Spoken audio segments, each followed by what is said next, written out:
जीवम् सावधूतं परिजनसहितं कृष्णचैतन्यदेवं श्रीराधा कृष्णपादां सहगणललिता श्रीविशाखान्तांश्च हे कृष्ण करुणा सिंधु दीनबन्धो जगत्पते गोपेश गोपिका कान्त राधा कान्त नमोस्तुते तप्त कांचन गौरांगी राधे वृंदावनेश्वरी वृषभानुसुते देवी प्रणमामि हरिप्रिये वाञ्छाकल्पतरुभ्यश्च कृपा सिन्धुभ्येव च पतितानां पावनेभ्यो वैष्णवेभ्यो नमो नमः।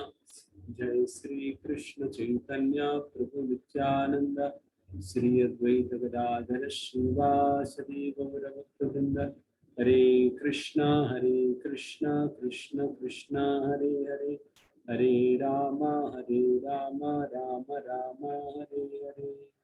नमो विष्णुपादाय कृष्णप्रेष्ठाय भूतले श्रीमते भक्तिवेदांत स्वामिनिति नामिने नमस्ते सारस्वती देवे गौरवाणी प्रचारिणे निर्विशेष शून्यवादी पाश्चात्य विशतारिणे।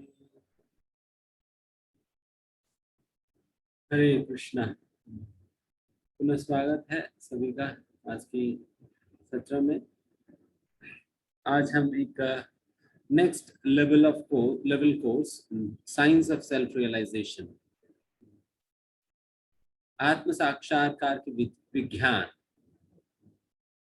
इसके विषय में हम आज कोर्स शुरू कर रहे हैं।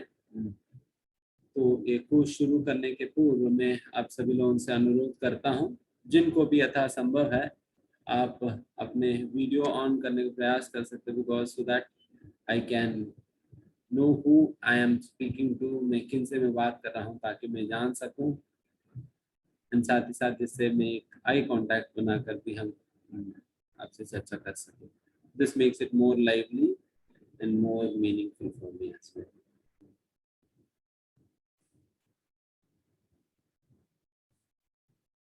प्रभु one minute प्रभु जी, a little छोटा सा एक अनाउंसमेंट है, स्मॉल अनाउंसमेंट है प्रभु जी कि ये चारों सेशन के बाद एक क्विज और फीडबैक फॉर्म होगा, आप सभी उसको फिल करिएगा। एंड आफ्टर कंप्लीशन ऑफ, ये भी सर्टिफिकेट कोर्स है, जो भी ये चारों सेशन अटेंड कर रहे हैं एंड क्विज सबमिट कर रहे हैं उन सभी के लिए हम लोग after completion of completion of course will provide certificate.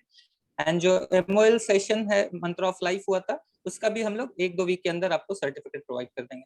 Thanks a lot. Sorry Prabhu ji.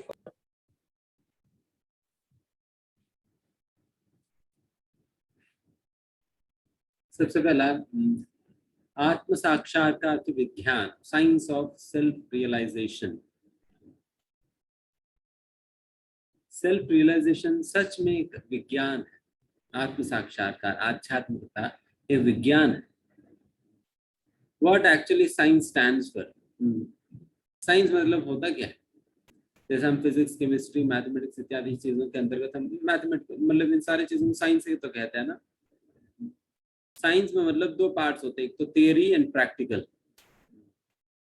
Theory हम सुनते हैं एंड प्रैक्टिकल जो हम एक्सपेरिमेंट करते हैं, जिससे थियरी को हम सच घोषित कर सकते हैं। यस, आई मीन ये प्रैक्टिकली वेरीफाइड है, इसलिए सत्य है करके। उसी प्रकार से है आध्यात्मिकता के अंतर्गत भी, ये भी साइंस है। और जो हम साइंस के अंतर्गत जो हम पढ़ते हैं, एग्जैक्टली उसी प्रकार से आप एक्सपेरिमेंट करोगे, देन उसी प्रकार का रिजल्ट आपको मिल जाएगी। अगर उसमें थोड़ा बहुत हेरा फेरी करेंगे, देन फिर आपको रिजल्ट नहीं आएगी। जैसे उदाहरण के लिए कई बार केमिस्ट्री में कहा जाता है कि आप एसिड एंड अल्कलिन दोनों मिलाएंगे तो आपको कुछ सॉल्ट आएगी करके। दोनों को मिलाने पे सॉल्ट आएगी करके कहा जाता है। और वहां पर कंप्लीट क्लियरली सब कुछ कहा जाता है, किस प्रकार की कितना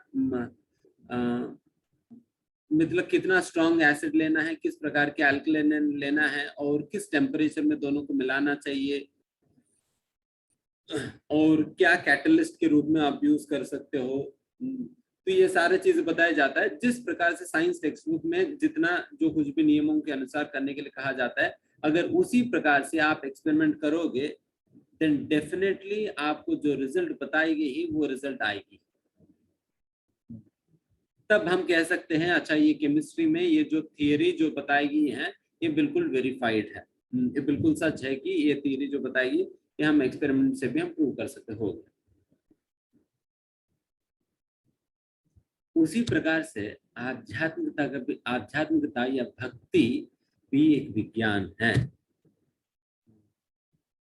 भक्ति भी एक विज्ञान है जो आप प्रामाणिक शास्त्रों से आप सुनेंगे पढ़ेंगे, और जो आपने सुना और पढ़ा प्रामाणिक तरीके से, अगर उसी के आधार पर उसी के अनुसार आप किसी प्रकार के एक्सपेरिमेंट करोगे देन डेफिनेटली, या उसे प्रैक्टिकली आप अप्लाई करोगे देन डेफिनेटली जो सूचित की गई रिजल्ट आपको मिलेगी।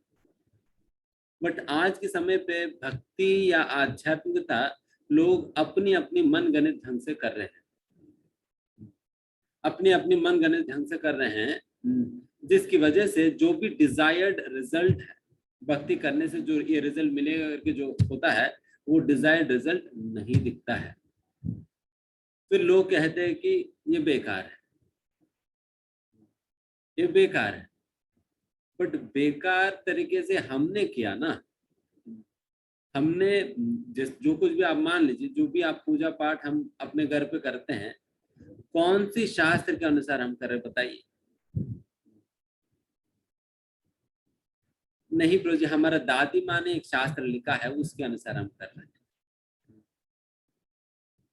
तो दादी माँ ने शास्त्र लिखा और दादी माँ के अनुसार करने तो वही पहुंच जाएंगे,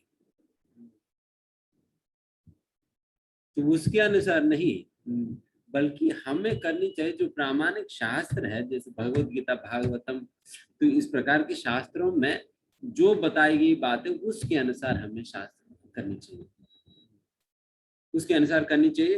एंड आप एग्जैक्टली करके देखिए एंड रिजल्ट नहीं आएंगे तो तब कह सकते हैं।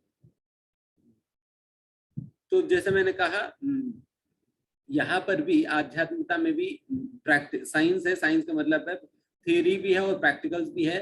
थियरी का मतलब है आपको जैसा आज हम पढ़ा रहे हैं ये थियरी है, एंड प्रैक्टिकल्स का मतलब जो आप जो हम बता रहे हैं अगर उन्हें अपना जीवन में उतारेंगे। जैसे उदाहरण के लिए हमने पिछले बार हमने कहा कि प्रैक्टिकल ग्राउंड पे आध्यात्मिकता को अपने जीवन में अपनाने के विषय में हमने 5 चीजें बताई। कोई बता सकते हैं क्या क्या हमने बताया? ए पर, जैसे स्कूल में पढ़ाया जाता है, A for apple, B for boy. So what is that ABCDE that we learned in spirituality? आप चैट पे भी लिख सकते हैं। अभी आवाज बेहतर है? Yes, thank you. तो ये का मतलब हमने क्या बताया पिछले हफ्ते? A for association, B for books, and what is C? Chanting. D, what is D meant for? Diet, very good. And E, engagement, सेवा। तो यही 5 चीजें हैं, association, book reading, chanting, prasadam and सेवा। यही 5 चीजें। अगर इन 5 चीजों को अपने जीवन में हम सही प्रकार से उतारे then definitely आप अपने जीवन में एक पॉजिटिव चेंज निश्चित रूप से देखेंगे। You yourself can experience, we are not saying that कोई हम हवा में बातें नहीं कर रहे, बल्कि ये प्रैक्टिकल है। हम स्वयं भी, हम क्यों इस प्रकार के पद पे लगे हैं? क्या हमारे पास सही नौकरी नहीं है, या सही से पढ़ाई नहीं किया तो फिर हर जगह फेल होते जा रहे, तो फिर आ ही गया भक्ति में तो माला जोली पकड़ लो, फिर माला करते रहोगे बात में। तो उस प्रकार से तो नहीं, हम अपना क्षेत्र में तो सक्सेसफुल तो थे ही, अच्छा जॉब था, पढ़ाई है, सब कुछ है, बट फिर भी यहाँ पर आने का मुख्य मतलब यही रहा, because I have experience that change, that positive change within me. मतलब मुझे ये बात तो बिल्कुल निश्चित रूप से ये बात तो समझ में आई कि जो चीजें मुझे आईआईटी में नहीं मिला, जो चीजें मुझे बड़े बड़े कंपनियों में जॉब करने से नहीं मिलता है, वो चीजें भक्ति करने से मुझे मिल रहा था। एंड जो चीजें मुझे भक्ति करने से मुझे इतना आसानी से मिल रहा है, वो चीज बड़े बड़े लोगों को बड़े बड़े पद पर पहुंचने के बाद भी मिल नहीं रहा है। So in this way, I consider myself to be a very fortunate person for having given up the most piteous things in the world and taken up the best of the best. कई लोग कहते हैं कि अरे आप लोग कैसे छोड़ दिए, कैसे छोड़ दिए, इस प्रकार से क्यों आ गए, क्या हो गया? इसकी यही कारण है कि अगर मान लो कि आप सड़क में चलते चलते आपको आपकी हाथ में एक सब्जी का थैला है, सब्जी आप मार्केट गए, सब्जी लेकर आ रहे हैं, सब्जी का थैला है दोनों हाथों में, और चलते चलते आपको दिखाई दी 2 सूटकेस, दोनों सूटकेस में 50-50 करोड़ रुपए की धन है, 50-50 करोड़ रुपए की धन है। अब ले सकते, कोई बात नहीं, कुछ चोरी नहीं, ले सकते हैं, अगर उस प्रकार से कहा जाए ले सकते करके, देन क्या सब्जी की थैली पकड़ने के लिए आप करोड़ों की पैसा छोड़ देंगे? रादर सब्जी का थैली छोड़कर भी क्यों ना हो, हम पैसा सूटकेस पकड़ेंगे ना 50 crore, because we know that's value, it's value. So similar is the kind this. तो उस प्रकार से सच में बहुत ही कीमती चीज है, क्योंकि हर एक व्यक्ति अपने जीवन में बहुत संघर्ष कर रहा है, बहुत संघर्ष कर रहा है, and the only way out of all the miseries that we're facing all throughout life is to take to devotion service.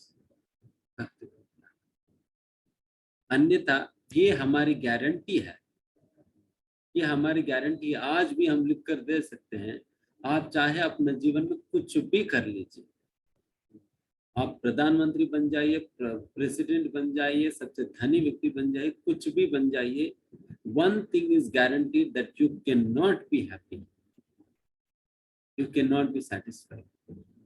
Had a person been if a person can get satisfied simply with the help of money, अगर केवल पैसे से ही, धन से ही, शक्ति से ही, पद से ही अगर कोई व्यक्ति संतुष्ट हो सकता है, देन ये लोग जिनको ये सारी चीजें प्राप्त हुई है, देन ये सभी लोग संतुष्ट होना ही था ना। एंड सभी लोग क्यों पागल है अभी भी? जो व्यक्ति ऊंचे पद पर पहुंच गए वो अपने पद को बनाकर रखने में परेशान है, जो उस पद पर नहीं पहुंचे हैं वो उस पद को छीनने के लिए परेशान है, जो धनी व्यक्ति बन गए हैं वो अपना स्थान को बनाकर रखने में परेशान है, जो पहुंचे नहीं फिर वो अपना स्थान को उस स्थान तक ले जाने के लिए फिर वो परेशान होते हैं। तो इस प्रकार से nobody is left out in this world because this is how the world is made. So that is why हमें इसलिए यह आत्म साक्षात्कार का विज्ञान हम समझे। बहुत कुछ आज तक हमने अपने जीवन में पढ़ा, सुना, समझा, बट ये एक बार आप ट्राई करके देखिए। The kind of transformation that it can bring about in our lives is incredible. It's incredible, absolutely. आज हम ये बहुत ही एक महत्वपूर्ण चीज हम चर्चा करेंगे, क्योंकि जब भी हम रामायण, महाभारत, भगवत गीता, भागवतम और शास्त्र इत्यादि चीजों के विषय में जब भी पढ़ा जाता है, सुना जाता है, फिर तुरंत लोग कहते हैं ये सारा मैथोलॉजी है, माइथोलॉजी शब्द सुना है आप लोग? माइथोलॉजी मतलब एक काल्पनिक कथाएं हैं, इसमें किसी प्रकार का सच्चाई नहीं है, और कई लोग कहते हैं ये आउटडेटेड है, इसका कोई रिलेवेंस ही नहीं आज के समय पे, इसका कोई रिलेवेंस ही नहीं है।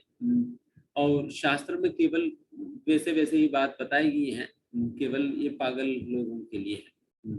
लोग कहते हैं कि हम शरीर नियम आत्मा है, आत्मा थोड़ी है, हम तो शरीर ही तो है।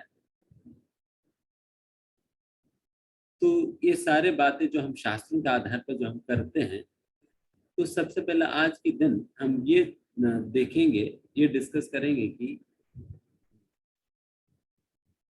why to invest faith in शास्त्र, शास्त्रों पे श्रद्धा क्यों रखनी है?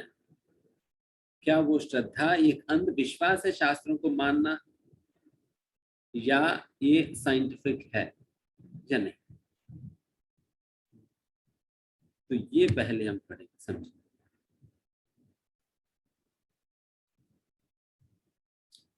तो इसलिए आज के सेशन का नाम है access in the truth beyond four difference.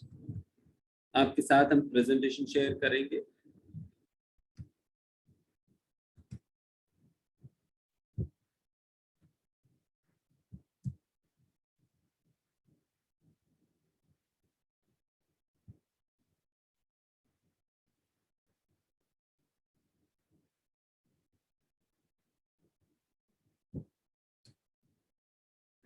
क्योंकि सच्चाई को जानना बहुत अनिवार्य है इस दुनिया में। सच्चाई को हम सही प्रकार से नहीं जानेंगे, देन गलत को सच्चाई के रूप में मानकर हम गलत चीजों के आधार पर हम अपना जीवन को व्यतीत करके बर्बाद करते हैं। So that is the reason it's very important to know the truth. सच्चाई क्या है समझना बहुत अनिवार्य है।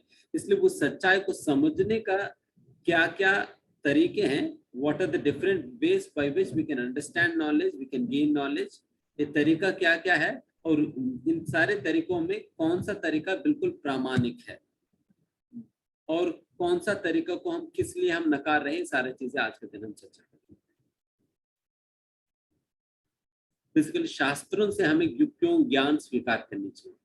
Why should we accept shastras to be true and why should we accept knowledge from shastras?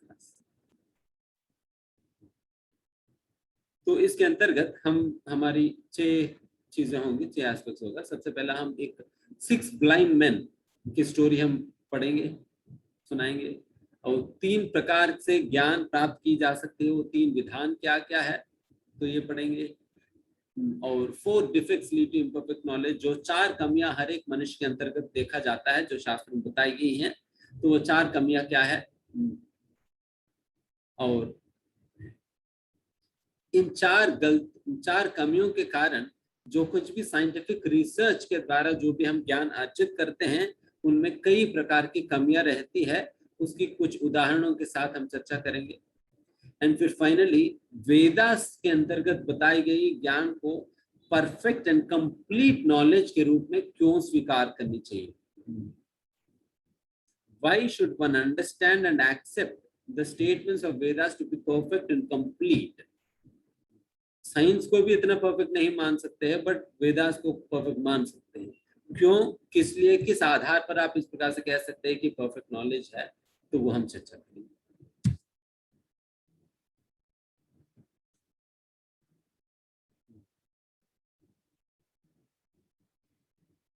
ये सभी लोग अपने अपने बचपन में पढ़े ही होंगे ये स्टोरी। 6 अंधे लोग जो है वो एक हाथी होता क्या है इसे समझने का प्रयास कर रहे थे। वो 6 लोग जो है एक हाथी के पास पहुंच गए। सभी लोग उनको जो हाथी का अंग जो मिल रहा था उस स्पर्श करके फिर उस एक हाथी को एक अंदाजा से समझने का प्रयास कर रहे थे। ये पहला वाला व्यक्ति जो हाथी का ट्रंक पकड़ लिया, वो सोचते हैं कि हाथी मतलब सांप है। एंड दूसरा वाला व्यक्ति सोचता है वो कहाँ पहुंच गए, वो हाथी का पूंछ पर पहुंच गए। हाथी का पूंछ को पकड़कर वो सोचता है कि हाथी मतलब एक रस्सी की तरह होता है। और तीसरा व्यक्ति वो कान पकड़ रहे थे हाथी का, उनको लग रहा है कि हाथी मतलब एक एक्स की तरह है। और चौथा व्यक्ति जो है हाथी का पेट पर पहुंच गए, पेट को स्पर्श करके उनको लग रहा था कि ये दीवार की तरह है। पांचवा व्यक्ति तो वो हाथी का वो दांत पकड़ लिया, तो उन्हें लगता है कि बहुत शार्प है, जैसे एक बाण की तरह है। फिर फाइनली एक व्यक्ति जो है वो हाथी का पैर पकड़ लिया, उनको लग रहा था कि हाथी एक पेड़ है। तो अभी आप बताइए, हाथी एक सांप है, एक रस्सी है, या एक एक्स है, एक एरो है, एक बॉल है, या एक पेड़ है? हाथी है क्या?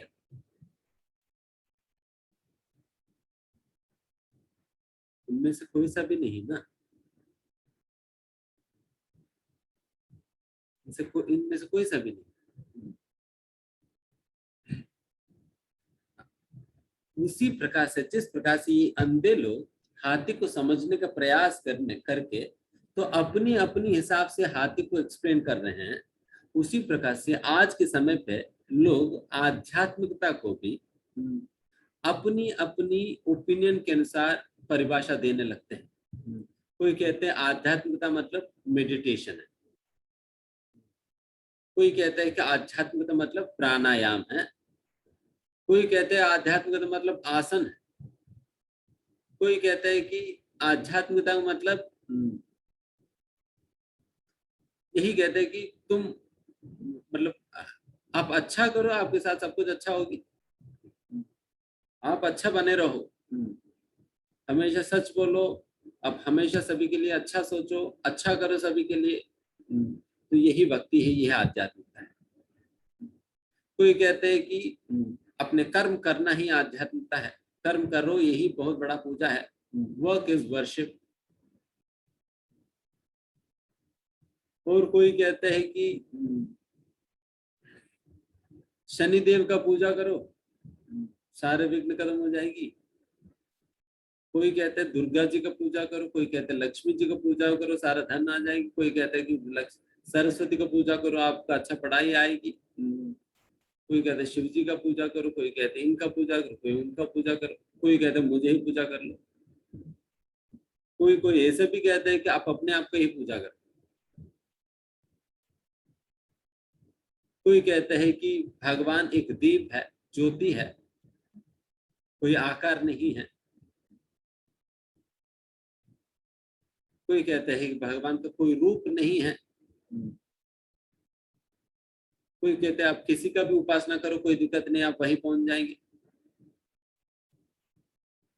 तो इतने अलग अलग प्रकार की धारणाएं आज के समय पे हमारी समाज के अंतर्गत दिख रहा है, इतने अलग अलग प्रकार की धारणाएं। फिर इन सारे धारणाओं में कौन सा हम सही माने, कौन सा सही माने?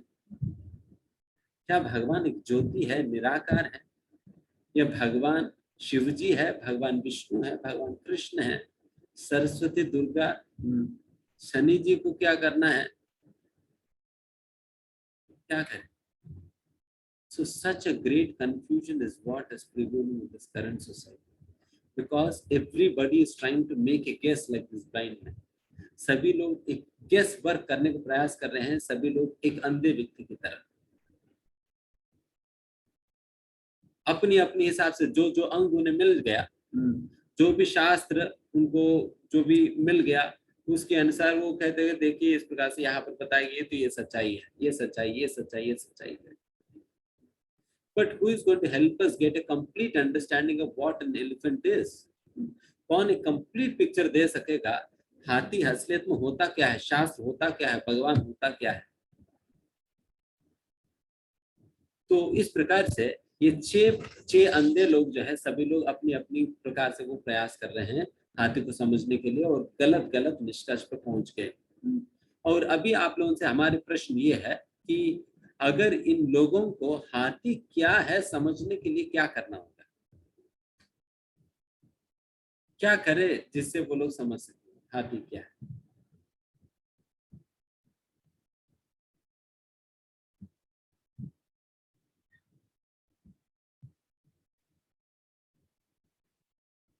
सिंपली क्या करना है, जिनके पास आंखें है उनके पास चले जाए, जिनके पास आंखें हैं उनके पास चले जाए, वो सब कुछ बता देगा कि हाथी कैसे होते हैं।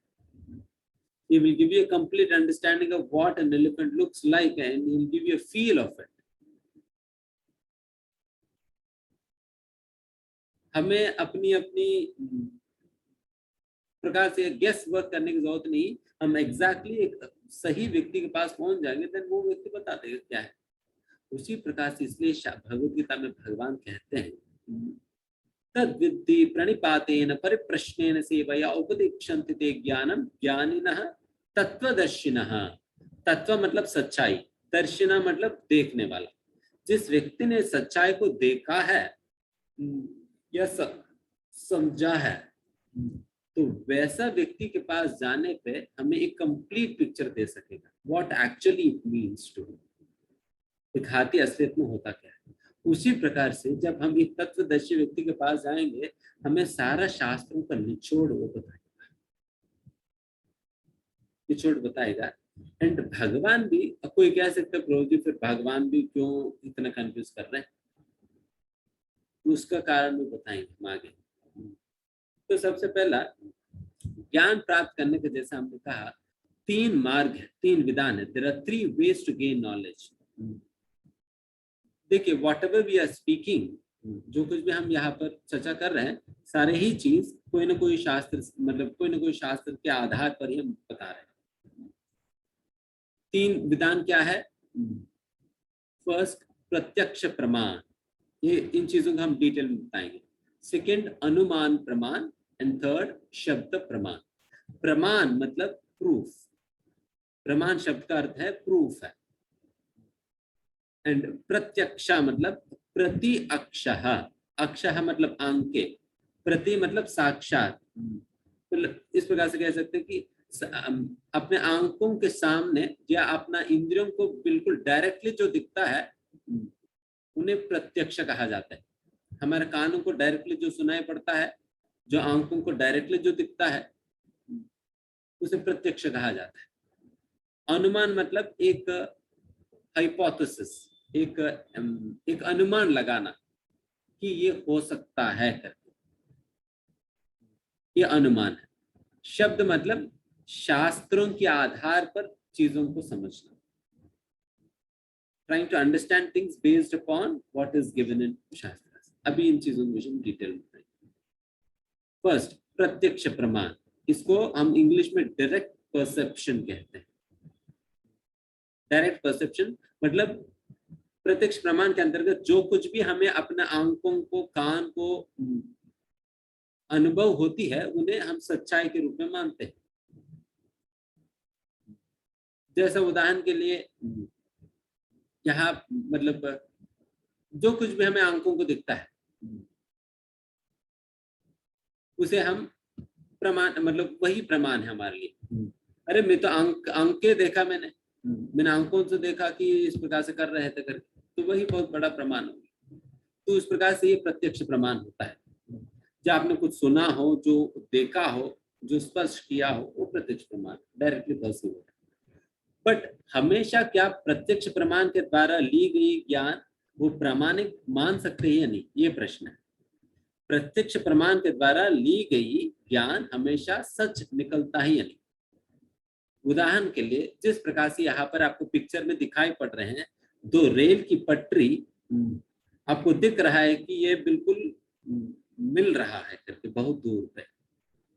बट हमारे प्रश्न ये है कि क्या रेल की पटरी मिल सकता है कभी?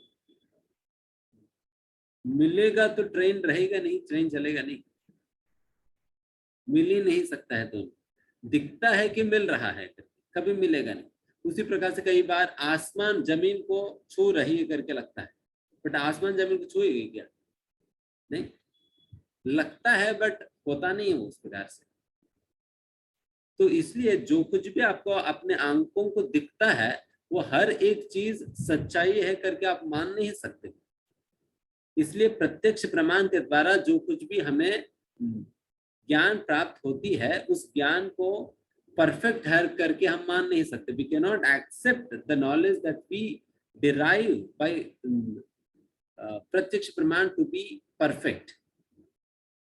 ये बात समझ में आए ना? तो इसमें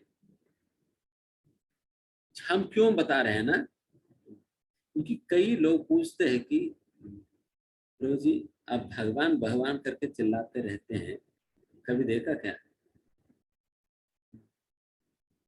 बताइए, कभी देखा आपने? मुझे दिखा पाएंगे? तो कई लोग पूछते हैं, तो उसका समाधान है, पहले हमारे प्रश्न है कि आप देख क्या सकते हैं? What is the ability of your eyes to see? जो सच्चाई को ही देख नहीं पा रहे, जो बिल्कुल स्थूल रूप से आपके आंखों के सामने स्थित है, रेल की पटरी, उसी को ही आप सही प्रकार से समझ नहीं पा रहे, देख नहीं पा रहे। How is it that you expect to see God? तो इसके विषय में और हम बताएंगे आगे।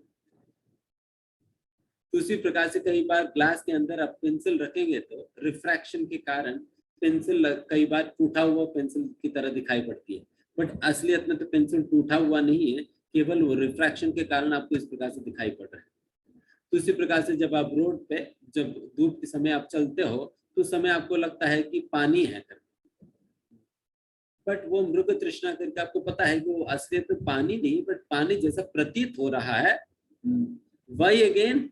बिकॉज ऑफ वो हवा के कारण, हवा के कारण आपको इस प्रकार से दिखाई पड़ती है, गर्म हवा के कारण। तो इसी प्रकार से अपने आप को जब आप कॉन्वेक्स मिरर्स में देखोगे, देन आप अपने आप को अलग अलग प्रकार के रूपों में आपको दिखाई पड़ेंगे, बट वो रूप आप नहीं करके आप समझते हैं। तो इस प्रकार से हर बार जो कुछ भी हमें दिखाई पड़ती है, वो सच्चाई हर बार होने का जरूरत नहीं है करके हमें समझना चाहिए। तो इसलिए हमें अपने आंखों के द्वारा पूर्ण ज्ञान हम प्राप्त नहीं कर सकते, क्योंकि ये चार कमियां हमें होने के कारण हम पूर्ण ज्ञान प्रत्यक्ष प्रमाण के माध्यम से हम प्राप्त नहीं कर सकते। ये चार कमियां क्या क्या है? ये चार कमियां है, ये हर एक मनुष्य के अंतर्गत है कंपल्सरी। ये चार कमियां हर एक मनुष्य के अंतर्गत है। So what are these four defects that are seen in every individual? चाहे कितना भी पहुंचा हुआ व्यक्ति क्यों ना हो, इनमें ये चार कमियां होना ही होना है। What are those four defects? और इसी प्रकार की चार कमियां हमें होने के कारण जो कुछ भी विज्ञान साइंटिफिक एक्सपेरिमेंट के द्वारा भी जो कुछ भी हमें ज्ञान प्राप्त होता है, उसमें हमेशा एक एरर फैक्टर रहता ही रहता है। एरर फैक्टर रहता ही रहता है, चाहे आप कितना भी परफेक्ट इंस्ट्रूमेंट बना भी लो। जैसे उदाहरण के लिए आप कितना भी अच्छा माइक्रोस्कोप, टेलीस्कोप वगैरह जो कुछ भी लीजिए, हमेशा आपको उस इंस्ट्रूमेंट के साथ साथ आपको एक एरर फैक्टर देंगे लोग। इतना एरर होने की संभावना होता है, बिकॉज परफेक्ट नहीं है कोई भी इंस्ट्रूमेंट। तो ये किस लिए है, क्या है? अब देखिए, चार कमियां। First of all, imperfect senses, अपूर्ण इंद्रिया। अपूर्ण इंद्रिया है हमारा इंद्रिया, मतलब हमारा 5 ज्ञानेंद्रिय है, eyes, nose, ears, tongue and skin. 5 ज्ञानेंद्रिय है, इन्हीं के द्वारा हम ज्ञान स्वीकार करते हैं, नॉलेज। जैसा कान के द्वारा भी हम कुछ सुनते हैं, उसके द्वारा भी हमें नॉलेज मिलता है। आंखों से कुछ देखते हैं, उससे भी हमें कुछ नॉलेज मिलता है। जैसे उदाहरण के लिए, दूध किस कलर की है आप कैसे बता पाओगे? बिकॉज आंखों से आपने देखा दूध सफेद है करके, तो इसलिए आप बता पाओगे दूध सफेद है।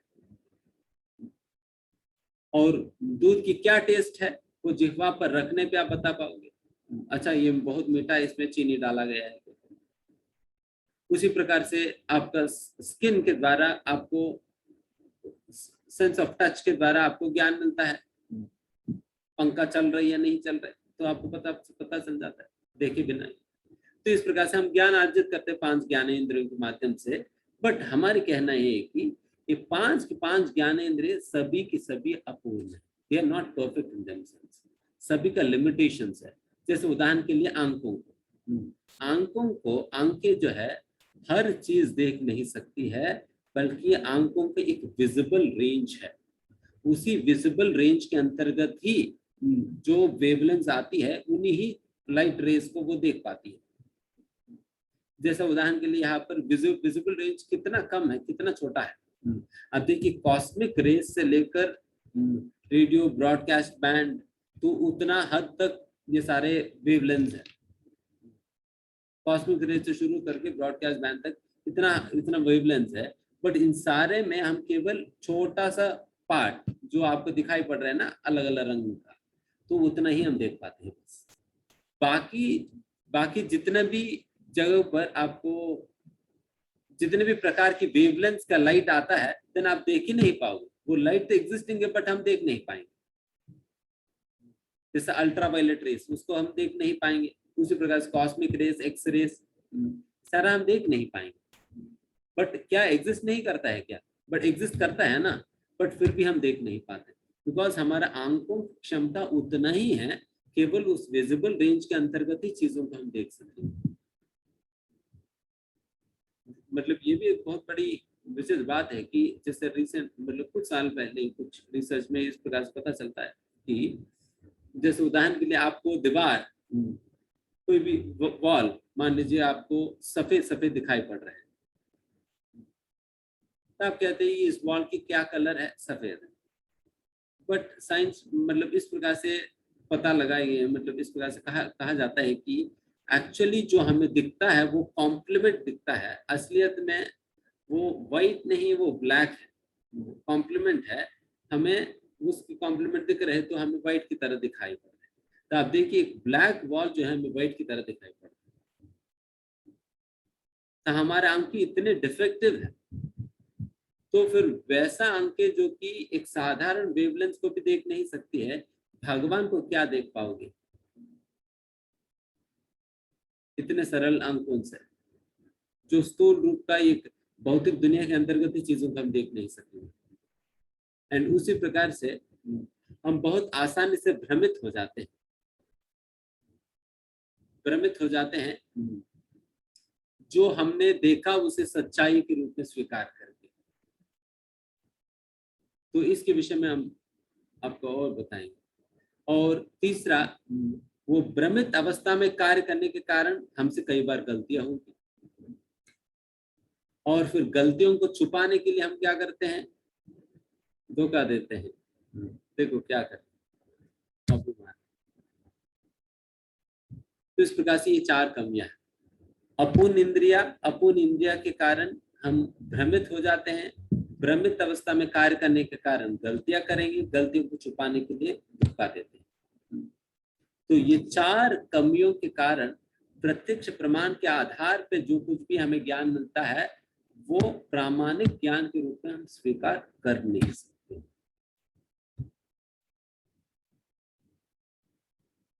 तो इसके विषय में हमने बताया ही है। उसी प्रकार से हमारा कान भी हर प्रकार की आवाज को सुन नहीं सकती है। जैसे उदाहरण के लिए डॉग्स विजिल करके होता है, डॉग्स विजिल होता है, वो डॉग्स विजिल ब्लो करने से कुत्ते को पता चलता है, बट हमें कुछ सुनाई नहीं पड़ता है। कुत्ते को तो पता चल जाता है बट हमें सुनाई नहीं पड़ता है, क्योंकि हमारा हियरिंग की फ्रीक्वेंसी रेंज है 20 हर्ट्ज से 20 किलो हर्ट्ज है। इससे 20 हर्ट्ज से कम फ्रीक्वेंसीज को, 20 किलो हर्ट्ज से ज्यादा फ्रीक्वेंसीज को, दोनों को हम सुन नहीं पाएंगे। फ्रीक्वेंसीज तो है बट हम सुन नहीं पाएंगे। उसी प्रकार बट एक कुत्ता जो है वो 50 किलो हर्ट्ज तक वो सुन सकती है, कोई दिक्कत नहीं, उनको सुनाई पड़ती है, बट हमारा तो 20 किलो हर्ट्ज तक। तो उस प्रकार से हमारा कान भी अपूर्ण है, उसकी एक कैपेसिटी है इतना करने का।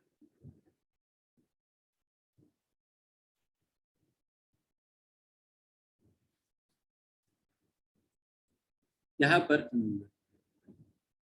यूजिन वाइनर एक नोबेल प्राइज विनर फिजिस्ट है, वो उनकी बहुत ही अद्भुत स्टेटमेंट है। वो कहते हैं even if you photograph stars eventually we have to take in by our senses what the photo show. आप हो सकते हैं कि एक मतलब सबसे लेटेस्ट टेलीस्कोप से आप फोटो खींचेंगे स्टार्स की, बट फिर भी अल्टीमेटली उस फोटो को एनालाइज करने वाला कार्य तो आप अपने आंखों से तो करोगे। टेलीस्कोप के द्वारा देखने वाला भी क्या है, अपने आंखें ही तो देखेगी ना। देन वो एरर फैक्टर मल्टीप्लाई हो गया ना। जब आप दो इंस्ट्रूमेंट्स आप कंबाइन करके उपयोग करेंगे, इसकी एरर फैक्टर और इसकी एरर फैक्टर दोनों मल्टीप्लाई होकर फिर बढ़ जाएगी एरर, तो आपकी एरर जो है वो इंक्लूड हो ही जाएगी अंकों का, इसलिए डिफेक्टिव है। Furthermore, without our senses, we cannot even handle a camera.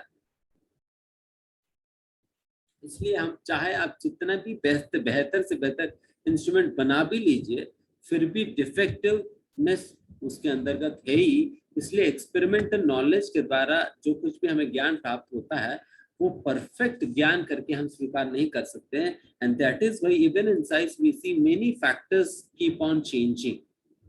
कई चीजें बदलती रहती है। दिस इज न्यूली डिस्कवर्ड, ये नया डिस्कवरी है, ये नया है, नया why things get updated because नए इन्वेंशंस हो रहे हैं।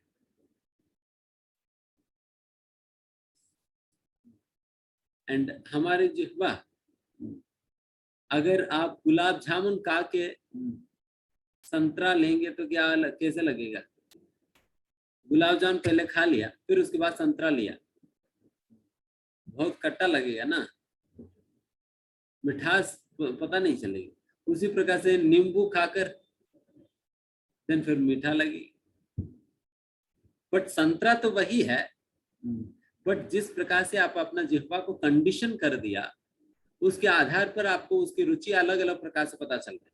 Sometimes you taste the same orange to be sour and sometimes the same orange to be sweet, depending upon how you have conditioned your tongue previously. जैसा उदाहरण मिला आपकी त्वचा भी,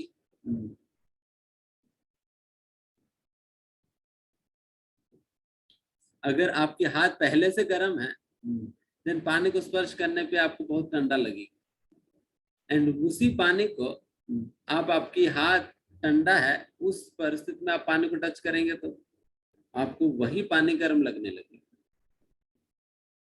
तो पानी तो वही है, बट जिस हाथ से आप स्पर्श कर रहे हैं उस प्रकार से आपको पता चलता है।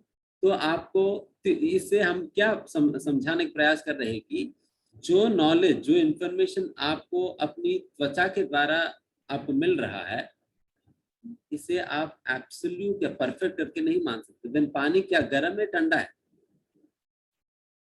कह नहीं सकते हैं ना। इट डिपेंड्स अपॉन आप किस प्रकार के हाथ से आपने टच किया। तो अभी संतरा मीठा है खट्टा है कह ही नहीं सकते हैं, बिकॉज हमारी जिह्वा कंडीशनड है। जिस प्रकार की स्थिति में आपने रखा उस प्रकार से आपको अनुभूति प्राप्त होगी। You can not definitely evaluate what it is actually. तो इस प्रकार से एक पर ये कंडीशन स्टेट में जो भी हमें ज्ञान मिल रहे हैं ये परफेक्ट नहीं है।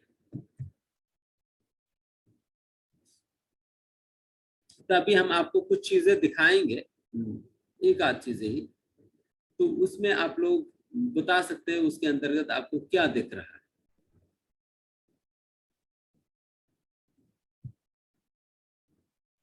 यहाँ पर आप कौन दिख रहे हैं?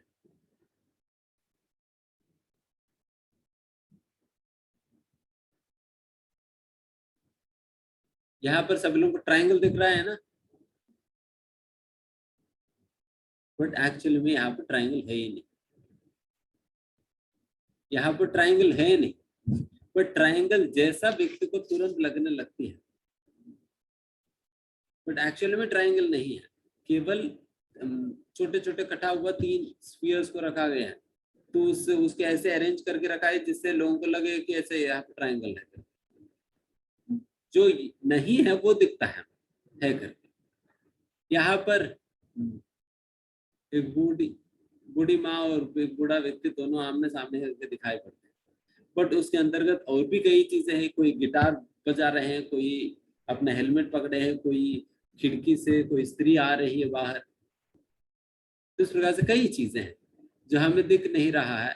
फर्स्ट मोमेंट पे जब हम देखते हैं एक बूढ़ी स्त्री और बूढ़ा व्यक्ति ही दिखाई पड़ता है। So we are illusioned to accept immediately what we see। तो बात ये, तो यहाँ पर कई जहाज है ना, बट ये ब्रिज भी है, जहाज भी हो सकता है। ये चल रहे हैं, ये स्टैटिक है। ये एक्चुअली में स्टैटिक है, लगता है कि चल रहा है। तो हमें यहाँ पर भ्रमित की जा रही स्टैटिक चीज को मोशन के रूप में स्वीकार करने के लिए। We are being illusioned to accept something which is static to be moving। तो ये भी एक्चुअली चल नहीं रहा है, ये भी स्टैटिक है, बट आपको लगता है कि सारे फूल जो है घूम रहा है। इन तीनों में कौन से लंबे हैं?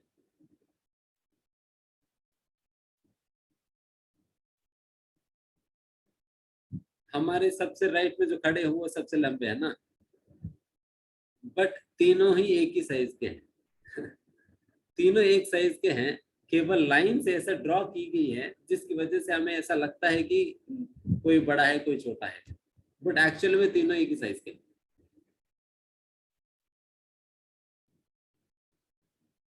तो यहाँ पर दोनों सर्कल्स आपको उल्टा डायरेक्शन में घूमते हुए दिखाई पड़ती है, आप पॉइंट पे देखेंगे तो, बट एक्चुअली ये भी घूम नहीं है, ये केवल पेंटिंग है। तो इस प्रकार से कई चीजें जो असलियत में है नहीं, बट हमें है करके दिखाई पड़ती है। So this is how illusion we are, because जो इस प्रकार से हम भ्रमित हो जा रहे हैं, बिकॉज हमारे आंखें ही अपूर्ण है। अपूर्ण आंकों से हम देखने के कारण गलत चीजों को सही करके हम मानने लगते हैं। उसी प्रकार से हमारा साइंस में भी कई प्रकार की गलतियां हुई है। जिस प्रकार से उदाहरण के लिए, इनिशियली जब ब्रेन के विषय में रिसर्च हो रहा था, शुरुआत में ब्रेन को सभी साइंटिफिक कम्युनिटी ने डिक्लेयर किया कि एक वेस्टिज ऑर्गन है। वेस्टिज मतलब जिसका कोई काम ही नहीं, मतलब आप उस वेस्टिज ऑर्गन को आप काट कर निकाल भी तो फिर भी कुछ नहीं होने वाला है। तो उस प्रकार से डिक्लेयर किया।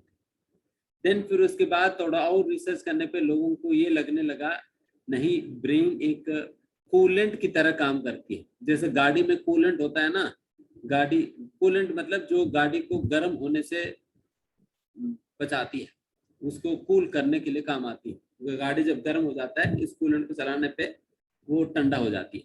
तो इस प्रकार की कूलेंट की तरह काम करती है। बट हमें पता है सबसे ज्यादा गर्म तो ब्रेन ही तो रहता है।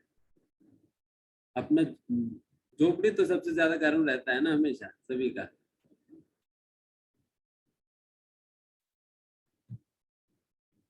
बट असलियत में ब्रेन क्या है? This, as of now, this is considered to be the most important organ, जिसके बिना व्यक्ति रह ही नहीं सकता है। देखिए, मतलब आज का रिसर्च भी, now the latest thing is that there is one case which has come up, जिसमें क्योंकि लोगों का भी बाद में फिर लोग मानने लगे brain is such an organ जिसके बिना तो व्यक्ति जी नहीं सकता है, मर जाएगा व्यक्ति। बट रिसेंटली एक ऐसा केस आई है जिसमें व्यक्ति का ब्रेन निकाला गया है, फिर भी व्यक्ति जिंदा है। A person is able to be alive without even a brain। इस प्रकार से रिसेंटली कहीं पढ़े थे। तो इतना संभव है। तो इसका मतलब अभी भी ब्रेन के विषय में हमारा अंडरस्टैंडिंग कंप्लीट नहीं हुआ। पहले एक वेस्टिज ऑर्गन, फिर उसके बाद एक कोलन, फिर उसके बाद मोस्ट इंपॉर्टेंट ऑर्गन जिसके बिना व्यक्ति जी नहीं सकते। अभी नया अंडरस्टैंडिंग है कि ब्रेन के बिना भी व्यक्ति जी रहा है तो फिर ब्रेन है क्या है। अब again the question is come. उसी प्रकार से टेलीस्कोप के मतलब जो एस्ट्रोनॉमिकल डिस्टेंसेस के विषय में चर्चा करते हुए हम हबल कांस्टेंट करके एक कांस्टेंट होता है, ये हमारा साइंटिफिक कम्युनिटी में कम से कम अभी तक 3 बार ये चेंज हो गया, 3 बार बदल दिया। देन फिर इसलिए कई बार साइंटिफिक कम्युनिटी में लोग कहते हैं कि हबल कांस्टेंट नहीं है, हबल वेरिएबल है, क्योंकि बदल रहे हैं बार बार। तो इस प्रकार से small mistakes can lead to large disasters. जैसे उदाहरण के लिए कुछ समय पहले ऐसा हुआ था कि शायद रशिया में एक टूथ फिलर के रूप में एक केमिकल यूज किया करते थे, एंड फिर वो सस्ते में हो जा रहा था काम। देन जिनको भी दांतों को प्रॉब्लम हो सभी लोग फिर अपना उस प्रकार से वो टूथ फिलिंग के लिए उपयोग कर रहे थे केमिकल को। देन बहुत आराम से ठीक होकर चले जा रहे। देन फिर कुछ समय के बाद लोगों को पता चली कि वो केमिकल जो है एक स्लो पॉइजन है करके, क्योंकि फिर लोग मरने लगे। देन जब रिसर्च किया तो पता चला कि एक्चुअली टूथ फिलर के कारण मर रहे। देन वापस उस टूथ फिलर को निकालने के लिए 50 गुना ज्यादा पैसा लो और फिर ऑपरेशन करो। पहले 1000 रुपए में टूथ फिलिंग कर दिया, अभी 50,000 रुपए लगेगा उसको निकालने में। तो इस प्रकार से जो पहले जो उनको लगा कि ये दवाई है, बाद में पता चला कि ये विष है।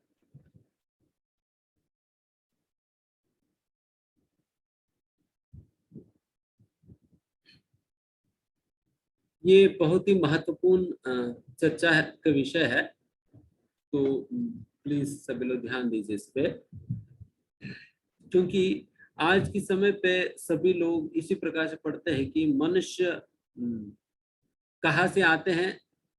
लोगों की कहना है कि मनुष्य आते हैं बंदर से। हम क्या बंदर से आए हैं, कहाँ से आए हैं, तो इसके विषय में भी चर्चा करेंगे।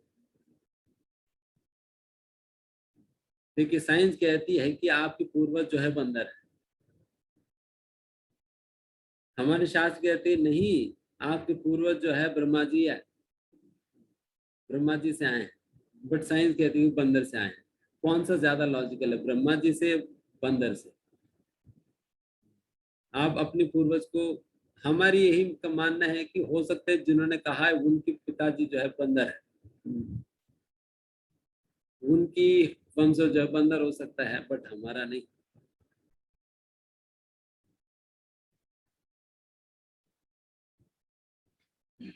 तो इसमें इसके अंदर भी बहुत बड़ा चीटिंग हुआ है। डार्विन थ्योरी कहा जाता है इसको, डार्विन एवोल्यूशन थ्योरी। तो इसके अंतर्गत ऐसा कहा जाता है कि बंदर से मनुष्य आया है करके। अगर बंदर से मनुष्य आया है तो उसका यही प्रमाण होना है कि बंदर और मनुष्य के बीच में एक ऐसा जो मतलब खोपड़ी कहते हैं, स्कल आपको चाहिए, जो कि बंदर और मनुष्य की स्कल के बीच का हो।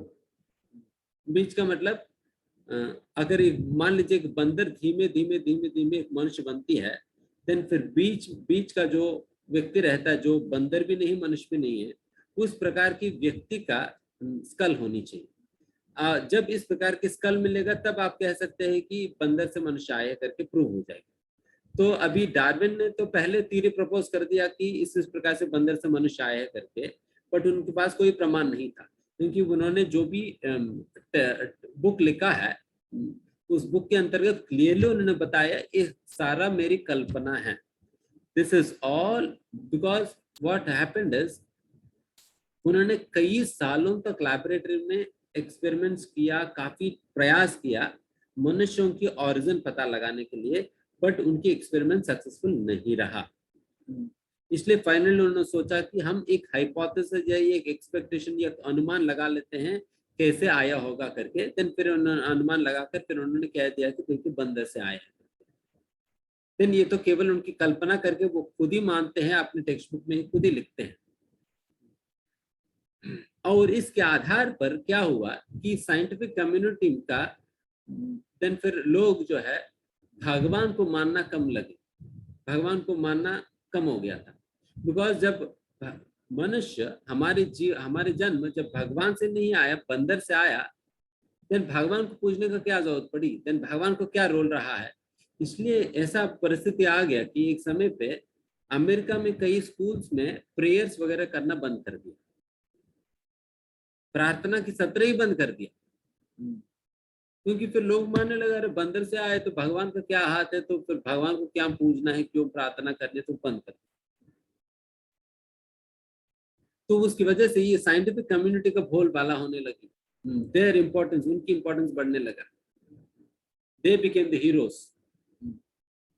देन फिर साइंटिफिक कम्युनिटी पे एक प्रकार की प्रेशर था कि नहीं हमें इस प्रकार की मतलब डार्विन थ्योरी को प्रूव करना ही होगा करके। देन फिर वो डार्विन थ्योरी को प्रूव करने के लिए फिर एक बार एक साइंटिस्ट आकर, एक साइंटिस्ट ने कहा कि हमें वो खोपड़ी मिल गया है, हमें वो स्कल मिल गया है जो कि बंदर और मनुष्य के बीच का है, तो आप ये है करके उन्होंने फिर सभी दुनिया को दिखा दिया। फिर दुनिया स्वीकार कर लिया, देन फिर म्यूजियम में रखा गया है, सभी लोग उस म्यूजियम में देखने लगे, अरे मतलब सच है, ये तो प्रूव हो गया है, फिर बंदर से ही मनुष्य आया करके। दिन सभी लोग म्यूजियम में जाकर देख रहे थे, बट हर एक व्यक्ति हमारी तरह तो नहीं होते म्यूजियम में जो कुछ भी है देख कर आ जाए, बट कोई कोई थोड़ा सा स्क्रू लूज वाला होता ही है। तो वो तो उन्होंने पूछ लिया कि प्रभु जी एक बार वो तो निकाल कर तो दिखा दो मुझे क्या है असलियत में। देन फिर उन्होंने निकलवाया, देन फिर उसको दोबारा ऑब्जर्वेशन में डाला, देन पता चला कि ये खोपड़ी जो है ये एक्चुअली बंदर का नहीं है, मनुष्य का नहीं है, ये एक सुअर का है, एक सुअर का खोपड़ी है जिसको थोड़ा बहुत फाइलिंग करके और ये बंदर और मनुष्य के बीच की खोपड़ी की तरह बनाकर उन्होंने म्यूजियम में रखवा दिया, म्यूजियम में रखवा दिया। इस प्रकार से जबरदस्ती साइंटिफिक कम्युनिटी ने इस प्रकार से किया सो दैट फिर उनकी नाम इत्यादि चीजें बना रहे। तो इस प्रकार से एक पिल डाउन मैन की एक स्कल ले आया और उसे फ्रॉड करके निकाल दी गई 1953। उस प्रकार का अनेक प्रकार की प्रपोजल्स लेकर आते थे लोग टाइम टू टाइम, एंड बार बार जितने बार भी लाए फिर सारे ही प्रूफ्स को रॉन्ग करके दिखाई गई हैं। एक पुस्तक है फॉरबिडन आर्कियोलॉजी, माइकल ए क्रेमो के द्वारा। उस फॉरबिडन आर्कियोलॉजी बुक में ये सारे बातें बिल्कुल क्लियरली बताई गई हैं, मतलब किस प्रकार के स्टोरी रहा है, कौन कब क्या प्रपोज किया है और उसको कब रिजेक्ट कर दी गई है, क्या चीजें, सारा चीजें आप फॉरबिडन आर्कियोलॉजी माइकल ए क्रेमो इनके द्वारा लिखी गई पुस्तक है। उस पुस्तक में आपको इसके विषय में पूर्ण जानकारी आपको प्राप्त हो सकता है, कंप्लीट। तो ये सारे डिफरेंट ये है जिसको रिजेक्ट कर दी गई।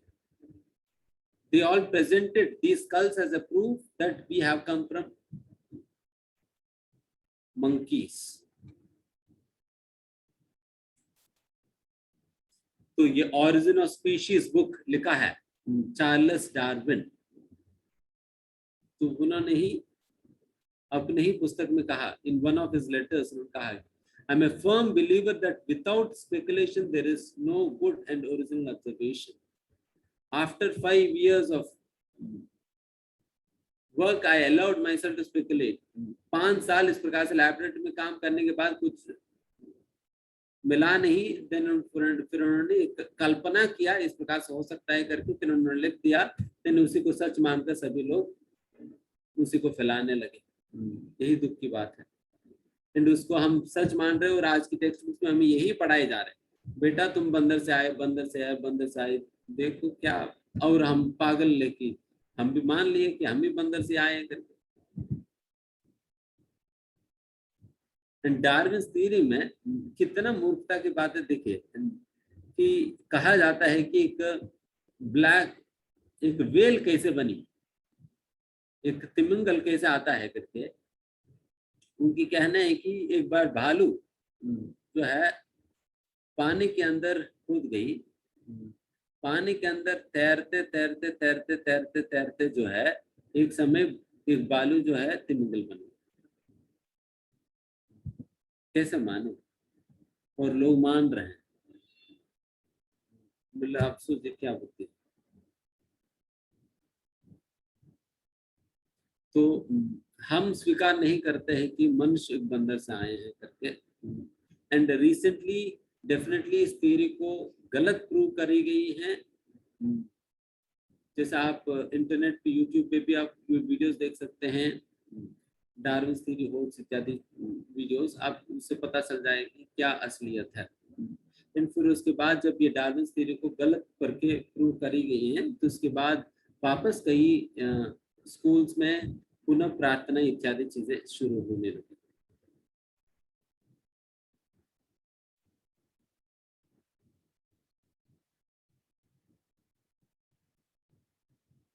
तो इस प्रकार से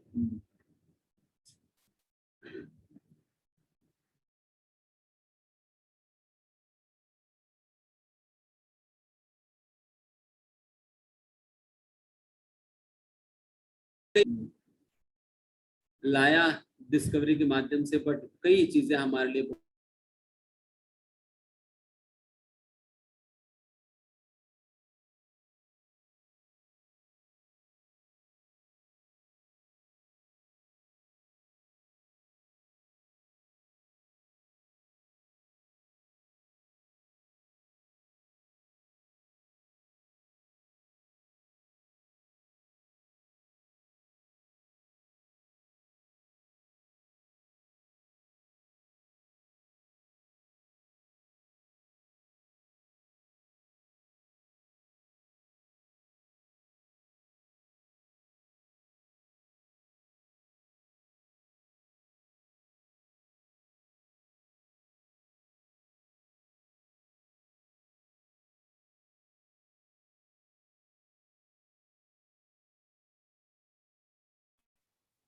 हरे कृष्ण। हरे कृष्ण प्रभु, यू आर ऑन म्यूट। अच्छा अच्छा सॉरी। हरे कृष्ण। अभी ठीक है आवाज? यस यस प्रभु जी, प्लीज प्रभु जी स्क्रीन भी रीशेयर करना पड़ेगा। ओके।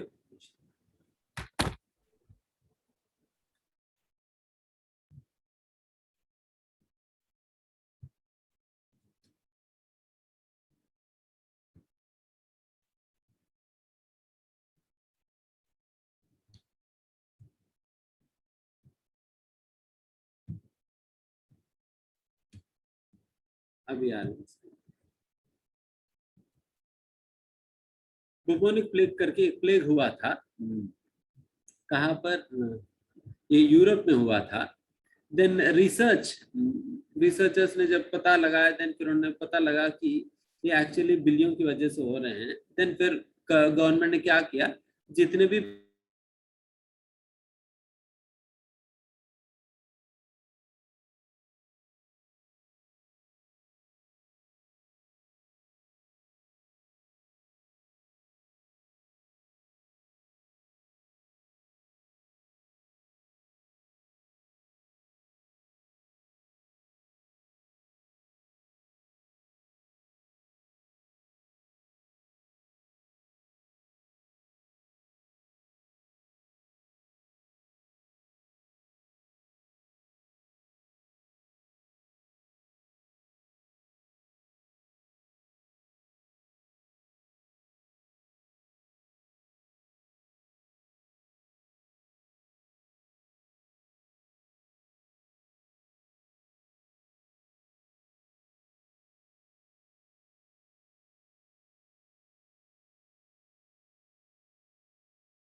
Yes, sir. हरे कृष्णा। ये जब प्लेग इस प्रकार से फैल रहा था उस समय फिर सभी लोगों ने सोचा कि बिल्ली है, फिर बिल्ली को सभी बिल्लियों को मार डाला, फिर उसके बाद भी ये प्लेग बढ़ रहा था। देन फिर दोबारा रिसर्च कराई गई, देन फिर पता चला कि एक्चुअली इस प्लेग का मुख्य कारण है चूहे हैं। अभी क्या होगा, सारा बिल्लियों को मार दिए, अभी चूहे चूहे रहेगी, तो चूहों को फिर कंट्रोल में कैसे लाया जाए। फिर उसकी वजह से और जोरदार रूप से वो प्लेग बढ़ने लगी, बिकॉज अभी चूहों को कंट्रोल करने की तो बिल्ली चाहिए, बिल्लियों को सारा बिल्लियों को मार दिया अभी, तो फिर कैसे क्या करें। तो इस प्रकार की स्थिति आ गया था। तो इस प्रकार से कई प्रकार की गलतियां जो है मनुष्य अपने जीवन में हमेशा करते हैं, कोई इसके लिए एक्सेप्शन नहीं, चाहे कितना बड़ा वो साइंटिस्ट भी क्यों ना हो, कितना बड़ा मेधावी बुद्धिमान क्यों ना हो, हर एक व्यक्ति अपने जीवन में गलतियां करते हुए रहते हैं, बिकॉज व्यक्ति भ्रमित हो जाते हैं। जिस प्रकार से यहाँ पर साइंटिस्ट लोग ही भ्रमित हो गया इस बीमारी के कारण बिल्ली है करके, उसी प्रकार से हर एक व्यक्ति अलग अलग प्रकार से भ्रमित हो ही जाता है। तो इस प्रकार से अनेक प्रकार की प्रॉब्लम्स इन सारे चीजों की वजह से आता है। तो इसलिए ये 4 कमियों की वजह से कभी भी व्यक्ति संपूर्ण ज्ञान को, पूर्ण ज्ञान को प्राप्त नहीं कर सकता है। एंड अभी तक हम प्रत्यक्ष प्रमाण के माध्यम से जो कुछ भी हमें ज्ञान प्राप्त होता है वो संपूर्ण नहीं है, वो परफेक्ट नॉलेज नहीं है, क्योंकि ये 4 कमियां होने के कारण हम परफेक्ट नॉलेज अपना प्रत्यक्ष प्रमाण के द्वारा स्वीकार नहीं कर सकते। यह बात हमने समझा भी था। अभी नेक्स्ट प्रमाण पे आते हैं, अनुमान प्रमाण, हाइपोथेसिस। अनुमान प्रमाण मतलब कई प्रकार के अनुमान हम लगाते हैं। जैसे उदाहरण के लिए मुझे बहुत जोर से आवाज सुनाई पड़ी, कोई बहुत मनुष्य चिल्लाते हुए, कोई स्त्री चिल्लाते हुए मुझे बहुत जोर से आवाज आई, एंड मुझे लगा कि शायद हो सकता है कि पड़ोस में कोई एक स्त्री को मार रहे हो। देन फिर मैं जल्दीबाजी में पड़ोस घर में पहुंचा। देन फिर मैंने देखा कि वहां पर टीवी चल रहा था, बट असलियत में मैंने क्या समझा कि पहले एक स्त्री को मार रहे थे करके, बट जाने के बाद मुझे पता चला कि ये एक्चुअली टीवी चल रहा है। तो इस प्रकार से मैंने जो अनुमान लगाया वहां पर ये हो सकता है करके, वो अनुमान सही नहीं निकला। उस प्रकार से जो भी अनुमान लगाकर जो भी हम ज्ञान प्राप्त करने के प्रयास करते हैं वो ज्ञान हमेशा सही होता है करके, you can not accept it that way. तो इस प्रकार से अनुमान लगाकर करने वाला, ज्ञान प्राप्त करने वाला कई प्रकार के कार्य आज हमें साइंस के अंतर्गत भी दिखाई पड़ती है। जैसा कि हम मैथमेटिक्स, फिजिक्स, केमिस्ट्री में भी कई बार हम ये करते हैं, हाइपोथेसिस लगाते हैं, फोर्स हाइपोथेसिस। तो इस प्रकार से कई प्रकार के हाइपोथेसिस होते हैं जिसके आधार पर हम कई प्रकार के डेरिवेशंस वगैरह करते हैं। जैसे उदाहरण के लिए मैथमेटिक्स में भी कई बार कहा जाता है let's assume x equal to y, then फिर उसके बाद फिर काफी डेरिवेशन होता है। तो इस प्रकार से कई बार हम हाइपोथेसिस के आधार पर भी हम कुछ ज्ञान प्राप्त करने का प्रयास करते हैं, बट वो ज्ञान हमेशा सही नहीं होता है। इसका भी क्या कारण है, बिकॉज ये ज्ञान जो कुछ भी अनुमान प्रमाण के द्वारा भी हम एक अनुमान, अंदाजा लगाते हैं, वो भी हमारा पहले का प्रत्यक्ष प्रमाण के द्वारा ली गई ज्ञान के आधार पर ही है, जो कि अपने आप में अपूर्ण है। तो इसलिए यही 4 कमियों के कारण प्रत्यक्ष प्रमाण गलत है, और प्रत्यक्ष प्रमाण के आधार पर अनुमान प्रमाण बेस होने के कारण अनुमान प्रमाण के द्वारा भी जो भी ज्ञान हम स्वीकारते ये भी गलत है। फिर अभी क्या करें, तो कैसे हमें संपूर्ण ज्ञान या परफेक्ट नॉलेज प्राप्त होगी। तो ये अभी डिस्कशन के पॉइंट है। तो इसी संदर्भ में हम आते हैं शब्द प्रमाण पे। यही सबसे महत्वपूर्ण सेक्शन है इस अध्याय में, तो इसलिए आप सभी लोग बहुत ध्यानपूर्वक सुनिएगा। शब्द प्रमाण। शब्द, शब्द मतलब साउंड है, प्रमाण जैसे मैंने कहा प्रूफ है। तो यहाँ पर शब्द कई बार शास्त्रार्थ को श्रुति भी कहा जाता है, शास्त्रार्थ को श्रुति दर्शन कहा जाता है, बिकॉज शास्त्रार्थ को पहले श्रवण करने के द्वारा ये आया करता था, इसलिए श्रुति कहा जाता है। दर्शन मतलब बिकॉज ये सच्चाई का दर्शन कराती है, इसलिए दर्शन भी कहा जाता है।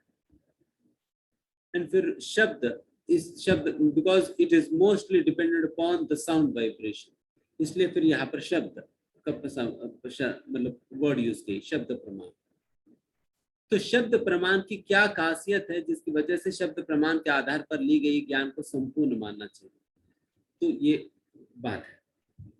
The first thing is who can actually award perfect knowledge?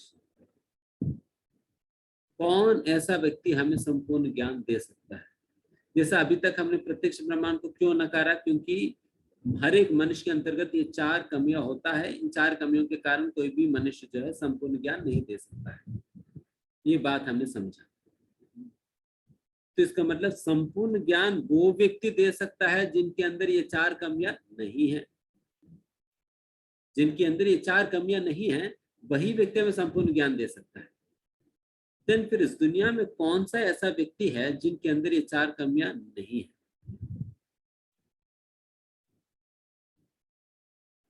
हमने ये बात तो क्लियरली बताया कि हर एक मनुष्य, चाहे स्त्री हो, पुरुष हो, विद्वान हो, कोई भी क्यों ना हो, हर एक व्यक्ति के अंदर 4 कमियां है।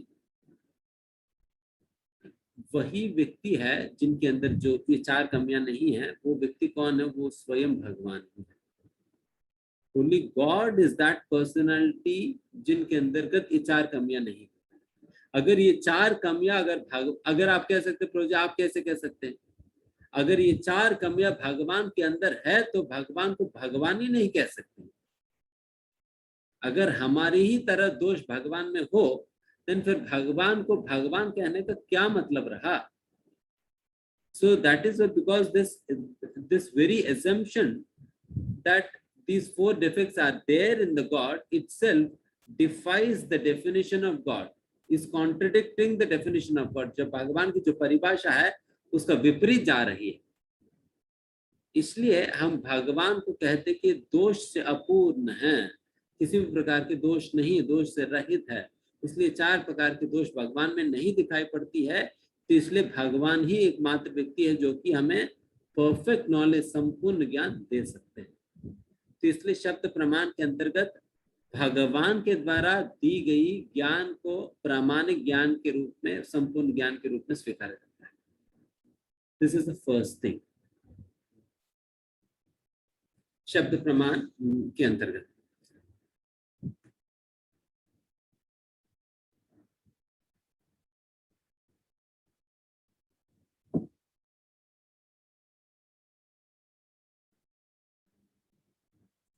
शब्द प्रमाण के अंतर्गत ये बात है। सेकेंड चीज है जो कि शब्द प्रमाण को बाकी चीजों से अलग करती है, because we based our knowledge not on one's perception. हमारी दृष्टि पे या हमारी परसेप्शन पे हम अपना ज्ञान को बेस नहीं कर रहे हैं, बल्कि भगवान के द्वारा दी गई अंडरस्टैंडिंग पे हम बेस कर रहे हैं। And who is God? God is the one who has created this world.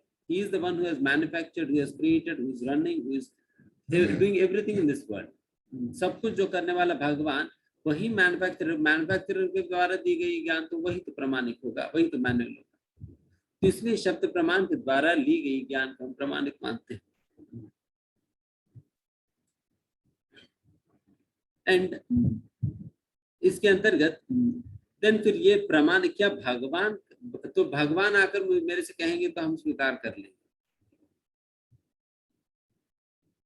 तो इसके लिए भगवान ने क्या किया? भगवान स्वयं आकर सभी लोग को नहीं बताने वाला है ना, तो भगवान एक सिस्टम बना दिया जिस सिस्टम के द्वारा हमें ज्ञान प्राप्त होगी प्रामाणिक रूप से। इसी सिस्टम को भगवान भगवद्गीता के अंतर्गत कहते हैं एवं परंपरा प्राप्तम इमाम राजस्य योगिदुहु। ये परंपरा कहा जाता है, गुरु शिष्यों की श्रृंखला है। गुरु अपना शिष्य को देते हैं, शिष्य अपने शिष्य को देते हैं, तो उस प्रकार से जो परंपरा चली आ रही है इसको गुरु परंपरा कहा जाता है। उस गुरु परंपरा के माध्यम से जो ज्ञान हमें मिलता है उसे प्रामाणिक ज्ञान हम करके स्वीकार करते हैं। ये भगवान ने ही इस प्रकार से एस्टैब्लिश किया। देन आप कह सकते प्रभु जी फिर उस प्रकार से तो कोई भी कह देगा कि हमारे गुरु महाराज ने जो ज्ञान दिया वो बिल्कुल प्रामाणिक है, देन फिर उसका क्या कहना।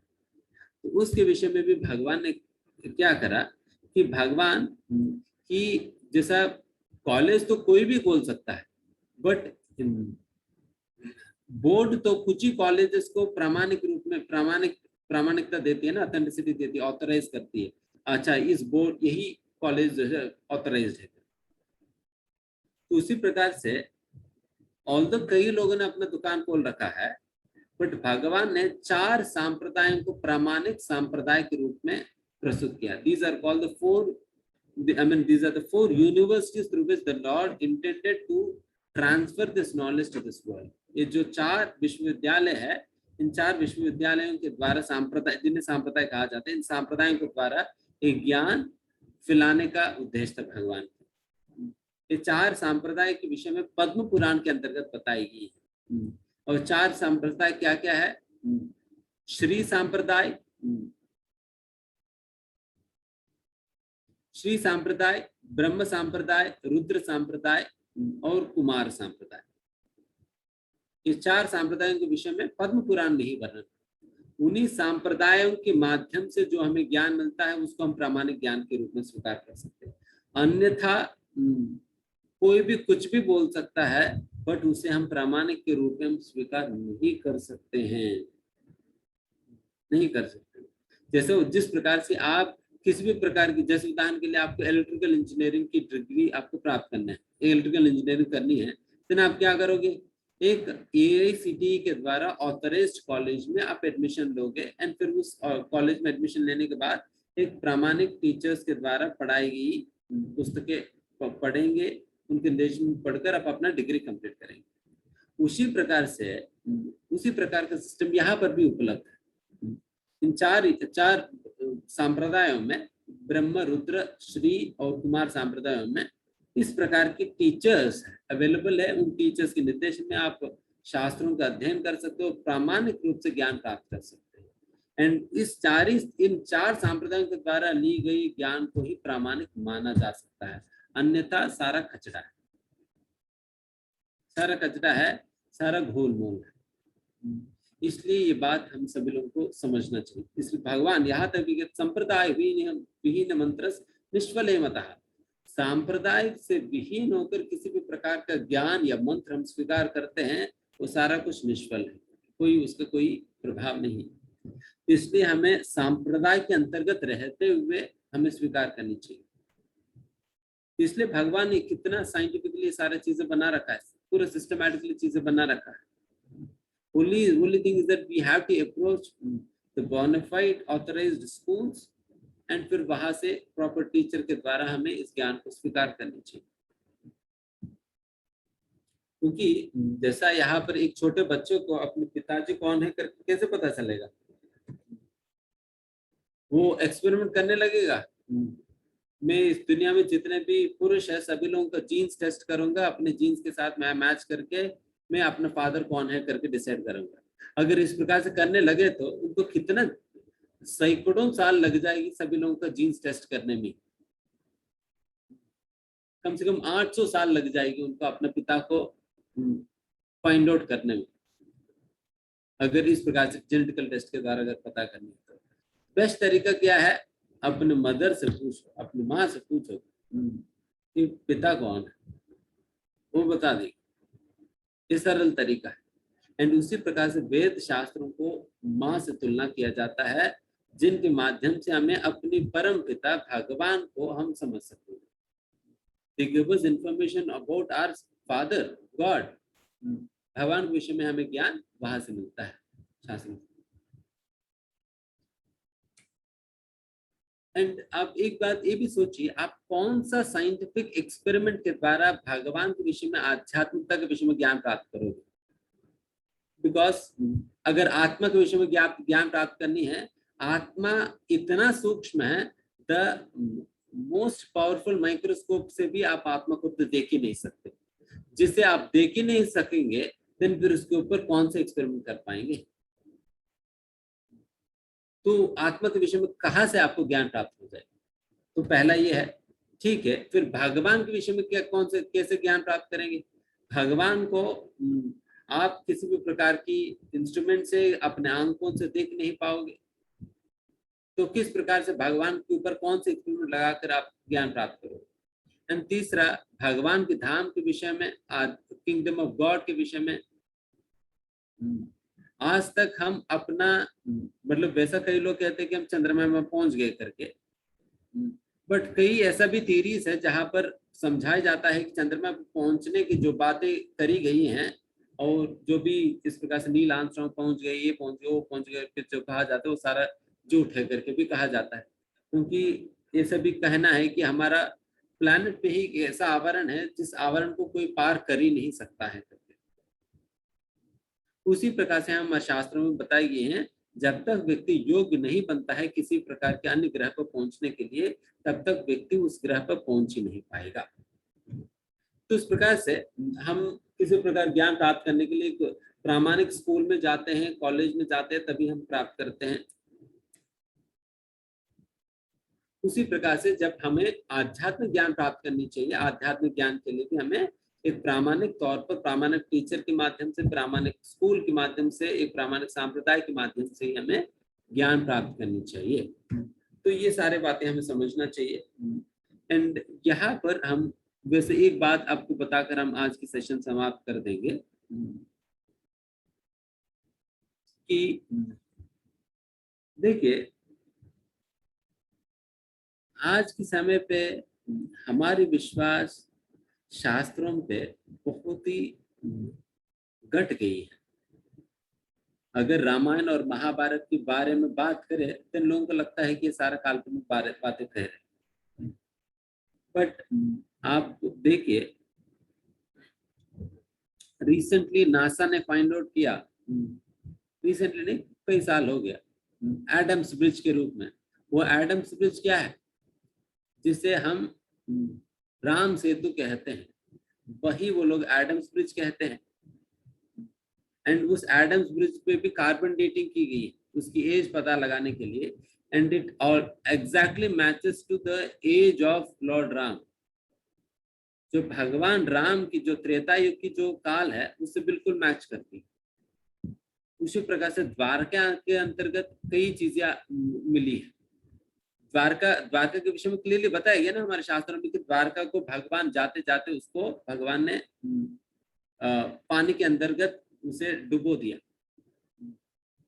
एंड आज द्वारका कहाँ मिली? बेट द्वारका पानी के अंदर तो मिला है ना। एंड उसका भी कार्बन डेटिंग की गई है। That also almost matches to 5000 years before. And उसी प्रकार से हस्तिनापुर में भी कई आर्टिफैक्ट्स मिली हैं। बट सभी लोग इन सारे चीजों को आगे आने नहीं देते हैं, आगे आने नहीं देते हैं। इसके पीछे कई पॉलिटिक्स होते हैं, जिसकी वजह से लोगों को विश्वास बनाने में बहुत मुश्किल पड़ता है। तो इस प्रकार की अनेक बातें हम बता सकते हैं। एक कंप्लीट सेक्शन ही है जिसके अंतर्गत हम इसी पे ही डिस्कस करते हैं कि आर वेदास मिथोलॉजी करके। तो पूरा एक 1.5 आवर की सेशन है, जिसके अंतर्गत ये सारे प्रमाण आपके सामने रखकर हम एक बहुत ही पॉलिटिकल तरीके से किस प्रकार से हमारी रामायण महाभारत अपने शास्त्रों पर विश्वास को कैसे काटी गई है, कैसे ब्रिटिशर्स ने एक बहुत प्लान्ड तरीके से हमारा विश्वास को इन सारे शास्त्रों पे खत्म कर दिए हैं। तो वो आप सुनकर बहुत हैरान हो, कितना प्लान तरीके से उन लोगों ने किया है, simply to make us believe in their faith. उनकी क्रिश्चियनिटी पे हमारे विश्वास बनाने के लिए किस प्रकार से वो लोग हमारे धर्म पे ही अपने विश्वास को तोड़ डालें। ये बहुत प्लान तरीका है, तो वो हम अगले हफ्ते बताएंगे। ठीक है, यहाँ पर हम समाप्त करेंगे। तो आप सभी लोग इस प्रकार से आने के लिए बहुत धन्यवाद। एक बार विशेष सूचना है, तो आप सभी लोग बने रहिए, 1 मिनट में सारा सूचना दी जाएगी। हरे कृष्ण। हरे कृष्णा। तो थैंक्स अ लॉट प्रभु जी फॉर टुडेज वंडरफुल सेशन। तो प्रभु जी ने आज हमें बताया कि किसी भी नॉलेज को जानने का 3 तरीका होता है ना। 3 ways are there to gain any knowledge, किसी भी सच को जानने के लिए। एंड आज हमें और बाकी 2 जो प्रत्यक्ष प्रमाण या अनुमान प्रमाण, ये सही नहीं होता बिकॉज ऑफ 4 डिफेक्ट्स हमारे पास है, उसके कारण हम रियलिटी को समझ नहीं पाते, तो हमें शब्द प्रमाण का सहारा लेना चाहिए। एंड आज के नॉलेज में हमको जो सबसे बड़ी इंफॉर्मेशन मिली है कि हम बंदर की औलाद नहीं है, मतलब ऐसा बोलते हैं ना, बंदर से आए हैं, तो काफी कंफ्यूजन रहता है। तो ये कितना बड़ा रिलैक्सेशन है हमारे लिए ये जान के कि हमारे जो पूर्वज है वो बंदर नहीं है। तो बहुत बहुत धन्यवाद। एंड कितना इम्पोर्टेंट है इस चीज को जानना, क्योंकि कई बार हमें ये लगता है कि अच्छा भगवान होते हैं, फिर भगवान होते हैं, हम तो साइंस को मानते हैं, फिर साइंस तो कहता है हम बंदर से आए हैं, तो कई बार कितना कंफ्यूजन होता है। तो आज के सेशन में ये बहुत इंपॉर्टेंट इंफॉर्मेशन हमने जाना, एंड कैसे ये शास्त्र इतना परफेक्ट है। तो ये सारी चीजें प्रभु जी ने आज बताई। बहुत इंपॉर्टेंट एंड वैल्यूएबल सेशन था आज। तो अभी आप लोगों को चैट बॉक्स में क्विज मिलेगा। यस, क्विज आ चुका है, क्विज कम फीडबैक फॉर्म। तो सभी से रिक्वेस्ट है कि इसको आप फिल करिए। एंड ये चारों सेशन में जो भी आप सभी लोग जो अटेंड कर रहे हैं और क्विज सबमिट कर रहे हैं, उनको फिर सेशन के कंप्लीट होने पे हम लोग सर्टिफिकेट भी प्रोवाइड करेंगे मोरओवर। एंड एक सबसे इम्पोर्टेंट इंफॉर्मेशन ये है कि नेक्स्ट संडे हमारा नेक्स्ट सेशन तो है ही, और सैटरडे को हम लोग डाउट क्लियरिंग सेशन रखेंगे। उसमें अभी तक जितने लोगों ने जो डाउट पूछा है उसको प्रभु जी बताएंगे। एंड उसके अलावा आपके जो भी डाउट्स होंगे आप वहां पे पूछ सकते हैं। तो next Saturday 7:30 to 9 doubt session रहेगा, doubt clearing session. And Sunday को फिर नेक्स्ट सेशन होगा। तो आप सभी इसी तरह कंटिन्यू बने रहिए, आते रहिए, एंड ये सारा वैल्यूएबल इंफॉर्मेशन आपको मिलता रहेगा। तो थैंक्स अ लॉट आप सभी का इस सेशन अटेंड करने के लिए, एंड थैंक्स अ लॉट प्रभु जी, आपका अपना वैल्यूएबल टाइम